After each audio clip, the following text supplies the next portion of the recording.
नमस्कार दोस्तों, एक बार फिर से स्वागत है आप सबका हमारे इस YouTube चैनल साहित्य स्टडी यूजीसी नेट क्लासेस में। जैसे ही आप यूजीसी नेट का सिलेबस खत्म करते हैं तो सबसे इम्पोर्टेंट चीज़ आपके लिए क्या है, जो प्रीवियस ईयर के अब तक जितने भी पेपर हुए हैं उनको एक बार आप रिवाइज करें, उनको एनालिसिस करें, ऑप्शंस पे भी ध्यान दें क्योंकि ऑप्शन से डायरेक्ट क्वेश्चन बनते हैं और 4-5 क्वेश्चन आपको डायरेक्ट प्रीवियस ईयर से मिल जाते हैं।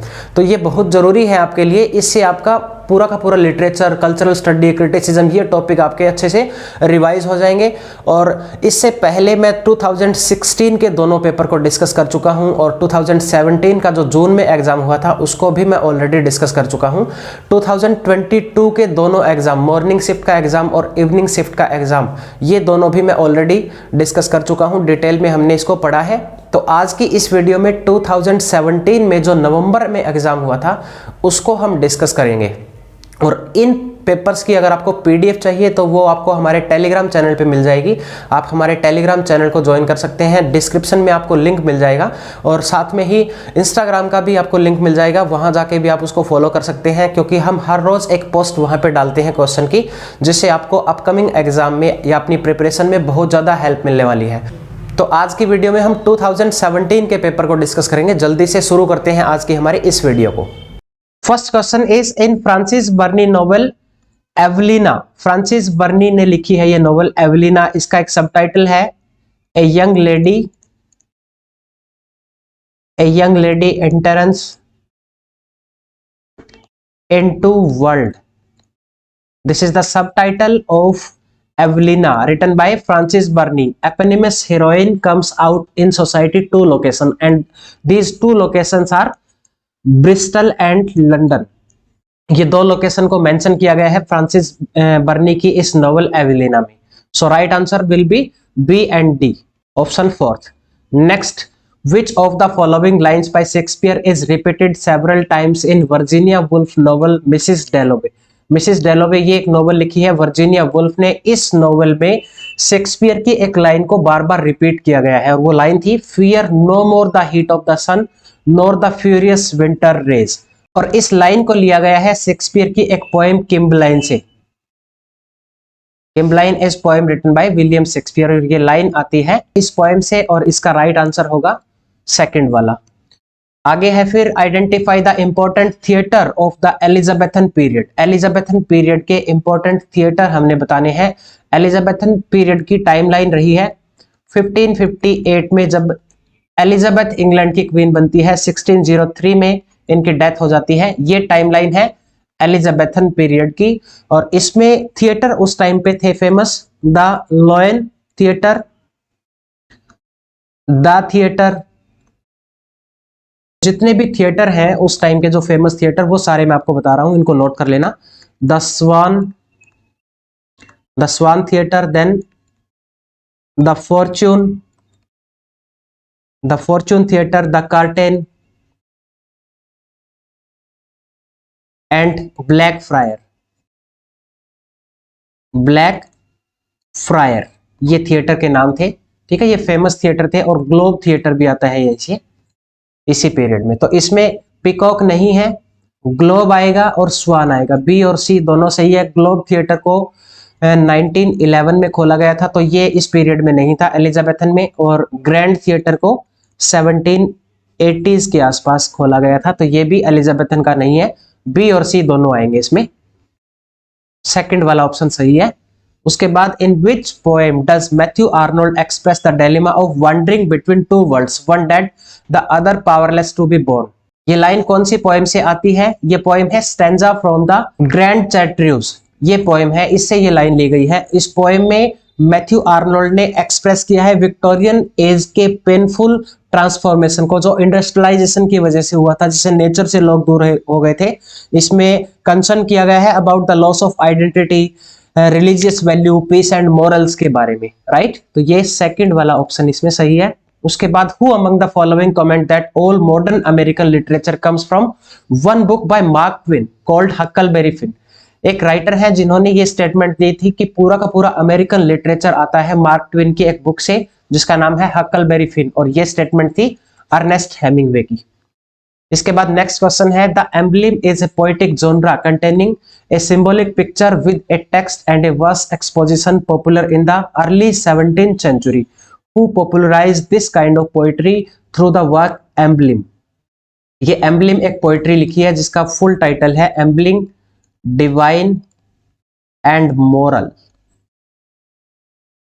1635 में इसको लिखा गया था। और एम्बलम इस जोनरा को पॉपुलर किया है फ्रांसिस क्वेरल ने, इसी की पोएम है ये, फ्रांसिस क्वेरल्स की। और एम्बलम का मतलब क्या होता है? Emblem is something that represent a quality और आइडिया, जो किसी क्वालिटी या आइडिया को रिप्रेजेंट करता है उसको एम्बलम बोलते हैं। तो Francis quarrel associate with this genre emblem. Next, which Byron work begins thus I want a hero, an uncommon want when every ear and mouth sends forth a new one. ये don जुआन इस poem से है। ये opening start ऐसी होती है, I want A hero, तो ये है इसमें फोर्थ ऑप्शन पे डॉन जुआन। नेक्स्ट 8th है, the title of Sir Thomas Browne a famous treatise Religio Medici. Religio Medici का मतलब क्या है? Medici means medicine and Religio religion, तो रिलीजन ऑफ डॉक्टर आएगा इसमें, डॉक्टर का रिलीजन, ये मतलब है इसका रिलीजियो मेडिसी का। उसके बाद which among the following recent novel is a retelling of Sophocles Antigone. Sophocles की एंटीगोन की रीटेलिंग कौन सी है? ये सोफोक्लिस एक ग्रीक ट्रेजेडी राइटर हैं जिन्होंने एक ट्रेजेडी लिखी है एंटीगोन, और इसकी रीटेलिंग है ये कैमिला सैम्सी की होम फायर। इस बुक को 2017 में लिखा गया था और ये स्टोरी है दो सिबलिंग की, अनिका और परवेज। ये दो भाई बहन है इसमें। ये परवेज ISIS ग्रुप को ज्वाइन कर लेता है सीरिया में, बट इसको ये ग्रुप ज्वाइन करने के बाद काफी रिग्रेट फील होता है, इसको अपनी मिस्टेक रियलाइज होती है और इसकी ये बहन, इसकी सिस्टर अनिका, ये इसको वापस लाने की कोशिश करती है। और जब ये इसको वापस लाने की ट्राई करती है तो एक टेररिस्ट अटैक होता है जिसमें इस परवेज की डेथ हो जाती है। ठीक है, ये मर जाता है परवेज इसमें। तो ये है स्टोरी कैमिला सैम्सी की होम फायर की, जो रिटेलिंग है एंटीगोन का। ठीक है, फर्स्ट वाला ही है इसमें। Identify the 2 important works of Paul D man from the following list. इस लिस्ट में 2 वर्क कौन से हैं पॉल डी मैन के? ब्लाइंडनेस एंड इनसाइट ये है एक, तो इसका एलेगरीज ऑफ रीडिंग ये भी पॉल डी मैन ने ही लिखा है। इसको थियोरेटिकल एसे को लिखा है कॉलिन मैकबी। और क्रिटिसिज्म एंड आइडियोलॉजी इसको लिखा है टेरी एगल्टन ने, टेरी एगल्टन। तो ये दोनों इसमें नहीं आएंगे, दोनों वर्क है ए और बी वाला, ए और बी, फर्स्ट ऑप्शन हमारा सही होगा इसमें। उसके बाद Samuel Johnson denounce the metaphysical poet saying about the beginning of the 17th century appeared a race of writer. 17th century के कुछ राइटर्स को डॉक्टर सैमुअल जॉनसन ने ये टाइटल दिया था metaphysical poet. Writers that may be termed the metaphysical poet. ठीक है, इनको मेटाफिजिकल पोएट बोला है। In the biography of which of the following poet in his lives of poet did Johnson remark. Lives of poet में ये statement किसके लिए, कौन से पोएट से शुरू की थी? मेटाफिजिकल पोएट किसको बोला था? ये वर्क लिखा गया था 1791 में, जिसमें डॉक्टर सैमुअल जॉनसन ने 52 पोएट्स की बायोग्राफी को मेंशन किया है। और इसमें शुरुआत करते हैं वो मेटाफिजिकल पोएट अब्राहम काउले से। अब्राहम काउले के रिगार्डिंग ही ये टर्म दी है मेटाफिजिकल पोएट सैमुअल जॉनसन ने। उसके बाद अगला है the term of the contrast are not disagreeable to me, the above sentence contains an example of. ये किसका एग्जांपल है? द टर्म जिसमें contrast are not disagreeable to me, ये लेटोटस का एग्जांपल है। लेटोटस होता है, लेटोटस एक ऐसी स्टेटमेंट होती है जिसमें अफर्मेटिव स्टेटमेंट को एक्सप्रेस किया जाता है नेगेटिव अपोजिट के वे के रूप में। तो ये अपोजिट है और यहाँ पे नेगेटिव दिया गया है, तो ये लेटोटस का एग्जांपल है। उसके बाद आगे who is the author of the following line. इस लाइन का ऑथर कौन है? To see a world in a grain of sand and a heaven in wild flower hold infinity in the palm of your hand and eternity in an hour. ये stanza लिया गया है William Blake की एक poem से। William Blake की वो poem है ऑगरीज ऑफ इनोसेंस, ऑगरीज ऑफ इनोसेंस ये पोएम है, यहां से स्टेंजा को लिया गया है, ये विलियम ब्लेक की पोएम है। उसके बाद next, in women in love what is Winifred pinkies dog cold. Winifred, ये वुमेन इन लव लिखा है डीएच लॉरेंस ने, इसमें विनिफ्रेड के डॉग का नाम होता है लुलू, इसको ध्यान रखना। Next, which of the following new critics put forward the idea of the heresy of paraphrase. ये आइडिया किसने दिया है? Heresy of paraphrase. बहुत बार ये क्वेश्चन रिपीट हुआ है, रिसेंट 2022 में भी ये क्वेश्चन पूछा गया था।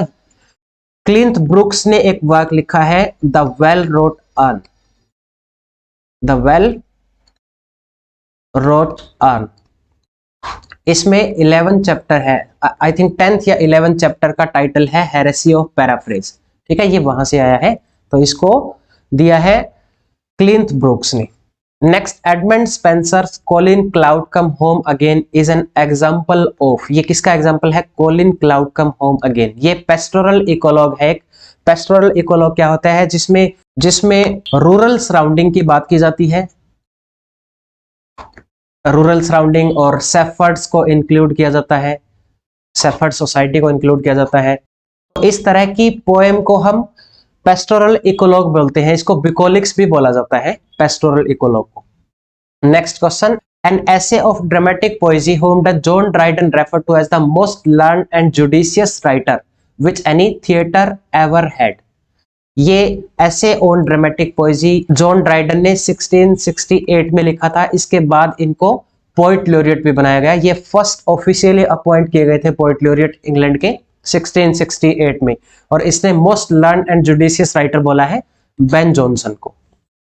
This Australian poet was raised in New South Wales and grew up in rural Australian landscape. In 1946 she published her first book of poems. इन्होंने 1946 में अपनी पहली बुक, जो पोएम की बुक थी, उसको पब्लिश किया।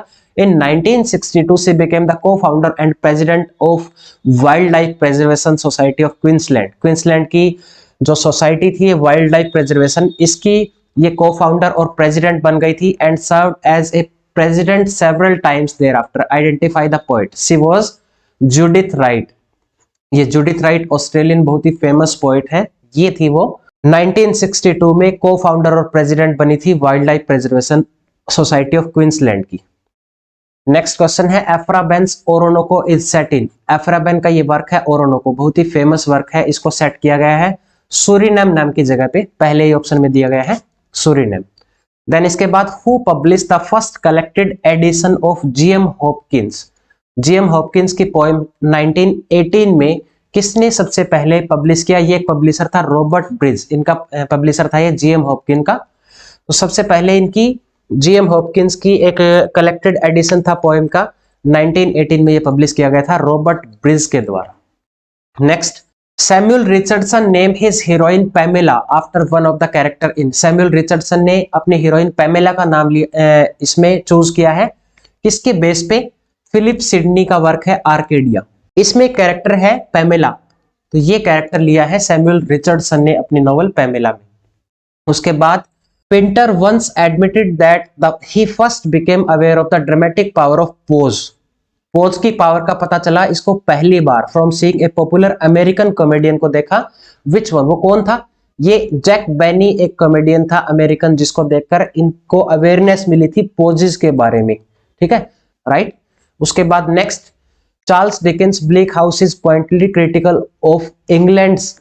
इसमें चार्ल्स डिकेंस की ब्लेक हाउस, इसको 1853 में लिखा गया था, और ये अटैक किया है court of Chancery. Court of Chancery, court में एक केस चल रहा है, court of Chancery Jarndyce and Jarndyce, तो उस पे ये अटैक किया गया है कोर्ट ऑफ चेंसरी पे। इसके बाद नेक्स्ट है, which character created by Coleridge make the following account of her harrowing experience.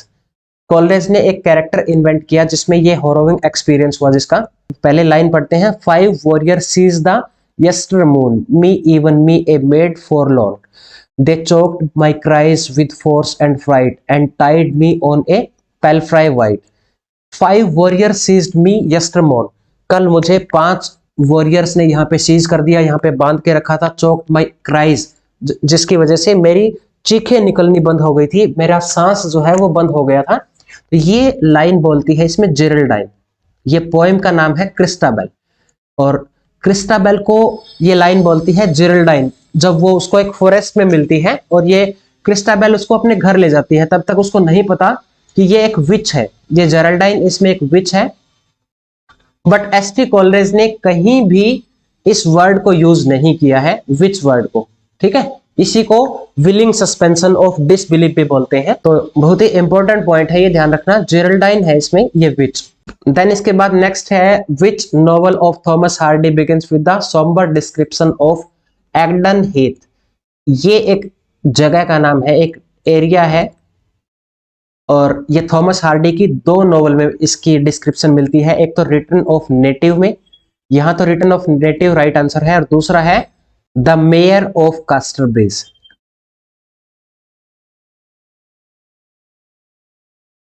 The mayor of कास्टरब्रिज, इस नॉवल में भी इसकी डिस्क्रिप्शन मिलती है एग्डन हीथ की। तो रिटर्न ऑफ नेटिव और मेयर ऑफ कास्टरब्रिज दोनों ध्यान रखना। उसके बाद अगला question, the metrical form of गोवर कन्फेसियो अमेंटिस इज। कौन सी मेट्रिकल फॉर्म में जॉन गोवर ने अपना ये वर्क लिखा है, कन्फेसियो अमेंटिस। इसका इंग्लिश मतलब है द लवर्स कन्फेशन। इसमें अमन नाम का ये एक लवर होता है जिसकी रिकवरी की जाती है जूनियस के द्वारा। जूनियस इसमें प्रिस्ट है, इसमें ये सफर कर रहा है अमन अपनी लवर से सेपरेट होने की वजह से, इसको काफी दुख होता है और फिर इसको रिकवर करता है जूनियस। तो इसको लिखा गया है ऑक्टोसिलेबिक कपलेट में, और ये ऑक्टोसिलेबिक कपलेट्स होता है जो वर्स की फॉर्म में, इसमें 8 लाइंस होती है। ऑक्टो मतलब 8, वर्स की फॉर्म में जिसको लिखा जाता है इसको ऑक्टोसिलेबिक बोलते हैं। तो इसमें ये थर्ड ऑप्शन आएगा। उसके बाद what happens to the lock of hair at the end of Alexander Pope, the Rape of the Lock. Rape of the Lock से 2016 में भी क्वेश्चन आए हैं दोनों पेपर में, और 2017 में भी आए हैं। इसको 1712 में लिखा गया था, पहली बार 2 कैंटोस के साथ पब्लिश किया गया, फिर 1714 में 2 कैंटोस के साथ पब्लिश किया गया, फिर फाइनल पब्लिकेशन 1717 में हुई 5 कैंटोस के साथ। क्लैरिसा स्पीच को इसमें ऐड किया गया था। इसमें जो बेलिंडा की लॉक कट की जाती है वो लास्ट में स्टार बन जाती है, it turns into a star, last में ये स्टार बन जाती है। उसके बाद the bard, the iron lady, the king, the above are example of. ये किसके एग्जाम्पल है, एंटोमेंसिया के एग्जाम्पल है। ये एंटोमेंसिया क्या होता है, ये एक फिगर ऑफ स्पीच है जिसमें कुछ डिफाइनिंग वर्ड्स और फ्रेज होते हैं वो सब्स्टिट्यूट करते हैं एक पर्सन के प्रॉपर नेम को, जैसे कि द बार्ड ऑफ एवोन है, the bard of Avon. Shakespeare के लिए ये बोला जाता है, प्रॉपर नेम ये मेंशन किया गया है शेक्सपियर के लिए, द बार्ड ऑफ एवोन। इसी तरह से the bard, the iron lady, the king, ये एंटोमेंसिया के एग्जांपल है, ठीक है। उसके बाद which of the following novel by Margaret Atwood depict the historical event of notorious murder committed in 1843। कौन सी नॉवल थी मार्गरेट एटवुड की 1843 में जिसको सेट किया गया है। इसमें नोटोरियस कुछ मर्डर्स हुए थे, उस पे ये बेस्ड है। ये एलियास ग्रेस है नॉवल, जिसको 1996 में लिखा गया था। बुकर अवार्ड के लिए भी शॉर्टलिस्ट किया गया था इस बुक को, और ये फोकस करती है 1843 में जो मर्डर हुए थे थॉमस केनियर का। ये नाम ध्यान रखना, Thomas Kinnear and his housekeeper Nancy. उसकी हाउसकीपर थी ये नैन्सी, इन दोनों का मर्डर हुआ था, उस पर ये बेस्ड है book Alias Grace. 31. Which of the following poem by W.B. Yeats repudiates the sensual world in favor of the artifice of eternity? Artifice of eternity full article है ये। The artifice of eternity subtitle the wandering of Ossian and Byzantium poems। ये selling to Byzantium की favour करता है। artifice of eternity ये selling of Byzantium, इसका right answer है third. Next, which of the following character in Moby Dick falls overboard and turns insane as a result. कौन सा character Moby Dick में गिर गया था ओवरबोर्ड एंड टर्न्स, और फिर वो इनसेन हो गया, पागल हो गया था वो। ये मोबी डिक एक बहुत ही फेमस है हरमन मेलविले के, जिसको 1851 में लिखा गया था। ये फ्लॉप नॉवल थी उस टाइम पे, बट 70-80 साल के बाद ये इसको दोबारा से पॉपुलैरिटी मिली मिड 20th सेंचुरी में। ये बहुत ज्यादा पॉपुलर हो गई थी, बहुत बेस्ट सेलिंग बुक बन गई थी उस टाइम पे। इसमें ये कैरेक्टर है पिप, ये एक अफ्रीकन अमेरिकन बॉय है, और ये इस ओवरबोर्ड पे गिर जाता है जिससे ये पागल हो जाता है, ये मैड हो जाता है, और फिर इसकी मैडनेस की वजह से इस कैप्टन आहेब में फीलिंग ऑफ ह्यूमैनिटी, फीलिंग आती है ह्यूमैनिटी की, ठीक है। इसकी वजह से ही ये थोड़ा सोचने लगता है ह्यूमैनिटी के बारे में। ये पिप है जो गिरता है ओवरबोर्ड पे, उसके बाद अगला question, which of the following poem by Seamus Heaney is dedicated to the Irish poet Paul Muldoon. ये विडजियन पोएम है जो डेडिकेट की है आयरिश पोएट को, पॉल मेल्डन को।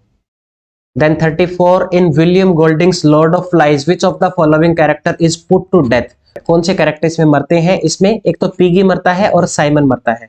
Simon died because Jack and his savage tribe ritually dancing around the fire, fire के around वो नाच रहे थे तब उसकी डेथ होती है। And Piggy died because he got hit by the giant boulder, एक जायंट बोल्डर से वो टकरा जाता है, हिट करता है वो इसको, जिसकी वजह से इसकी डेथ होती है। तो इसमें फर्स्ट और थर्ड ये दोनों सही है, इसमें फर्स्ट भी और थर्ड भी। In Canterbury Tales who has red face full of sore, sore का मतलब है छाले या धब्बे से हो जाते हैं फेस पे। तो इसमें कौन सा कैरेक्टर है जिसके फेस पे ऐसे धब्बे थे? ये समनर है, बहुत ही डरावना फेस था इसका। ही suffered from gluttony, gluttony means uncontrolled food, बहुत ज्यादा खाता था ये समनर, ठीक है। उसके बाद नेक्स्ट है the pace of speech is called, pace of speech को क्या बोलते हैं? सिलेबल होता है जिसमें स्ट्रेस पड़ता है, लाउडनेस और टेम्पो, टेम्पो होता है पेस ऑफ स्पीड, पिच में वेरिएशन या पॉजेज होते हैं। तो ये थर्ड वाला इसमें सही है, third pace of speed is called tempo, third is the right. 37, match the title with the author, अब इनको मैच करना है। सेक्सुअल पॉलिटिक्स लिखा है केट मिलेट ने, तो फर्स्ट का डी होगा। A literature of their own Elaine Showalter ने, सेकंड वाला आएगा इसमें। Then C thinking about women, इसको लिखा है मैरी एलमन ने, इसका फर्स्ट है the laugh of Medusa, Helene Cixous ने लिखा है थर्ड वाला। इसमें फोर्थ आएगा यहाँ, A fourth B second, A fourth B second, A fourth B second is given in option second, second वाला सही होगा फिर। Next 38, which of the following historical events does Tennyson poem the charge of the light brigade describe. ये poem है the charge of the light brigade, जिसको Alfred Lord Tennyson Victorian poet ने लिखा है। इसमें battle of Balaclava, battle of Balaclava इसको mention किया गया है। And it was held during Crimean war, Crimean war ये यहाँ पे फोर्थ वाले में दिया गया है क्रीमियन वॉर, तो ये इसका सही आंसर है। Next, Northrop Frye influential work Anatomy of Criticism include as the subtitle indicate for essay which of the following is not among them। Northrop Frye ने ये एनाटॉमी ऑफ क्रिटिसिज्म वर्क लिखा है 1957 में इस वर्क को लिखा गया था, और इसमें 4 ऐसे हैं। Archetype criticism, theory of myth ये सही है, टोपोलॉजिकल क्रिटिसिज्म ये नहीं है इसमें, हिस्टोरिकल क्रिटिसिज्म है, थ्योरी ऑफ मोड जिसका सबटाइटल है, एथिकल क्रिटिसिज्म है, थ्योरी ऑफ सिंबल ये इसका सबटाइटल है। तो फोर्थ वाला कौन सा रह गया? रिटोरिकल क्रिटिसिज्म, रिटोरिकल क्रिटिसिज्म, और इसका सबटाइटल है थ्योरी ऑफ जॉनरा। तो ये इसमें ये नहीं है, सेकंड वाला इसमें सही आंसर है। Next, in Robert Browning's Andrea del Sarto with which of the following painters does Andrea not compare himself. इसमें एंड्रा किसको खुद से कंपेयर नहीं करता? माइकल एंग्लो के साथ कंपेयर करता है वो अपने आप को, लेनार्डो डे विंची से भी करता है, रेम्बरेंट इससे नहीं करता, राफेल से भी करता है। तो थर्ड इसमें आएगा सही answer. 41, in Jonathan Swift Gulliver's travel, Gulliver refer to William Dampier the famous writer of two voyage as. ये जो विलियम डैम्पियर है इससे इन्फ्लुएंस होकर ही जोनाथन स्विफ्ट ने अपना ये वर्क लिखा था गुलिवर ट्रेवल्स। तो ये विलियम डैम्पियर जो है ये बहुत ही फेमस ट्रेवलर था, इसने वर्ल्ड को नेविगेट किया है 3 बार, पूरे वर्ल्ड के चक्कर लगाए हैं इसने 3 बार, और इसमें ये राइटर जो है famous writer of two voyage, इसको एज कजन रेफर किया है जोनाथन स्विफ्ट ने गुलिवर ट्रेवल में, राइट। थर्ड ऑप्शन सही है इसमें। Next, who among the following is not a character in Pride and Prejudice. 1813 में इसको लिखा था जेन ऑस्टन ने। इसमें मिस्टर डार्सी कैरेक्टर है, मिस्टर बिंगले है, मिस बेट नहीं है, मिस्टर कॉलिंस भी है इसमें, तो ये थर्ड वाला सही है इसमें। इसके बाद all the world stays and all the men and women merely players occurs in Shakespeare as you like it। ये लाइन है शेक्सपियर के as you like it में, which character says the line, ये बोलता है जैक, जैक बोलता है ये line. Then 44, which of the following river are mentioned in Andrew Marvell's poem to his coy mistress। इसमें 2 रिवर का डिस्क्रिप्शन दिया गया है गंगा और हम्बर। थर्ड पे दिया गया है river Ganges and हम्बर। Andrew Marvel एक बहुत ही ये फेमस कैवेलियर पोएट है, थोड़ा सा इसको पढ़ लेना। इंपॉर्टेंट पोएम है टू हिज कोई मिस्ट्रेस, इसकी लाइंस काफी इंपॉर्टेंट है, पहले 2-3 बार क्वेश्चन लाइन से आए हैं। Next, the truth the whole truth and nothing but the truth the above is example of, ये प्लोस का एग्जांपल है। प्लोस एक फिगर ऑफ स्पीच होता है जिसमें एक वर्ड को सेपरेट किया जाता है या फिर उसको रिपीट किया जाता है थोड़ी सी डिले के साथ। इसमें देखो द ट्रूथ, अब ट्रूथ को थोड़ा सा और डिले के साथ बोला गया, द होल ट्रूथ, देन उसके बाद थोड़ा और डिले किया गया है नथिंग बट द ट्रूथ। इस तरह के एग्जांपल होते हैं प्लोस के। Next, which of the following images is not part of W.H. Auden poem in memory of W.B. Yeats? In memory of W.B. Yeats ये एक पोएम का नाम है जिसको लिखा है W.H. Auden ने। इसमें कौन सी इमेज नहीं है? इसमें से मर्क्यूरी सिंकिंग है, बिल्कुल। वोल्स रनिंग थ्रू एवरग्रीन फॉरेस्ट, ये भी है। साइलेंस इन्वेडिंग द सबब, ये भी है। Memory scattering like the beats, ये नहीं है, मेमोरी स्कैटरिंग इसमें नहीं होती है, ये फोर्थ वाला सही है। 47, who among the following is the author of the step to temple, ये भी एक कैवेलियर पोएट है, इसको लिखा है रिचर्ड क्रेसन। नेक्स्ट फिर 48 कैरेक्टर मैच करने हैं। जिम डिक्सन, ये है लक्की जिम से, इसको फोर्थ के साथ मैच करेंगे। लक्की जिम लिखा था किंग्सले एमिस ने। जिमी पॉटर है लुक बैक इन एंगर से, लुक बैक इन एंगर लिखा है जॉन ओसबोर्न ने। जॉय लैम्पटन कैरेक्टर आता है रूम एट द टॉप से, जिसको जॉन ब्रेन ने लिखा है। और चार्ल्स लुमले ये आता है हरी ऑन डाउन से, जिसको लिखा है जॉन वेन ने लिखा है इसको। तो सी वाला हम मैच करेंगे फर्स्ट के साथ और डी सेकंड के साथ। ए फोर्थ, बी थर्ड, सी फर्स्ट, ए फोर्थ, डी थर्ड और सी फर्स्ट, इसमें पहले में ही दिया गया है तो ये सही होगा इसमें।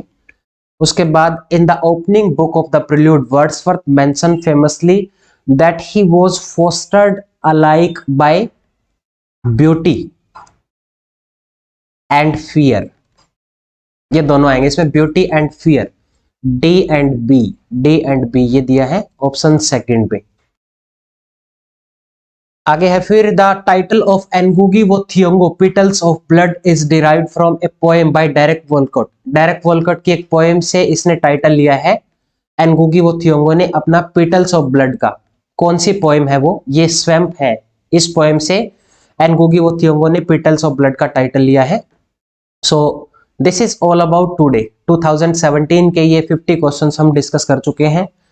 और अगर आपको वीडियो अच्छी लगी हो तो वीडियो को लाइक करना, चैनल को भी सब्सक्राइब करना। आगे की वीडियो में मैं 2018 का जो पेपर हुआ था यूजीसी नेट का, जून और दिसंबर का, उन दोनों को डिस्कस करूंगा। सो हमारे साथ जुड़े रहिए और अच्छे से अपनी प्रिपरेशन को कंटिन्यू रखिए। And I wish you all the best. God bless you.